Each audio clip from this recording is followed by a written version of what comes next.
ప్రజాభవన్లో ఎమ్మెల్యేలు, ఎమ్మెల్సీలు, ఎంపీలు, కాంగ్రెస్ నేతలతో సీఎం రేవంత్ రెడ్డి టీపీసీసీ కార్యవర్గ సమావేశం నిర్వహించారు. ఈ సమావేశంలో రేవంత్ రెడ్డి కీలక విషయాలను ప్రస్తావించారు. ఆగస్టు 15 లోపు రుణమాఫీ చేస్తామని చెప్పామని, ప్రస్తుతం చెప్పిన దానికంటే ముందే రుణమాఫీ అమలు చేస్తున్నట్టుగా సీఎం రేవంత్ రెడ్డి చెప్పారు. రుణమాఫీ చేస్తే రాజీనామా చేస్తామని హరీష్ రావు సవాల్ విసిరారని, రుణమాఫీ చేస్తామని చెప్తే ఇది అసాధ్యమని చాలా మంది అన్నారని, అయితే చిత్తశుద్ధి ఉంటే ఏదైనా సాధ్యమేనని నిరూపించామన్నారు రేవంత్ రెడ్డి.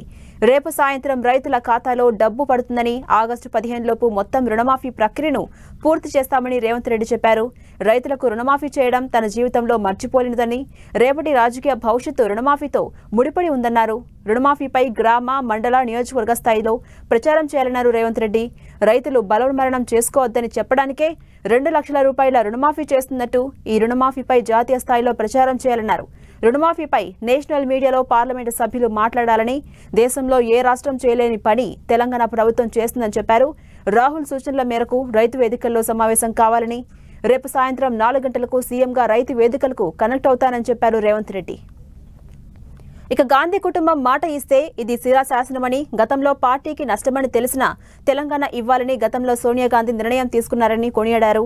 ప్రస్తుతం రైతు రుణమాఫీపై రాహుల్ గాంధీ మాట ఇచ్చారని, ఆయన మాటను తమ సర్కార్ అమలు చేస్తుందన్నారు.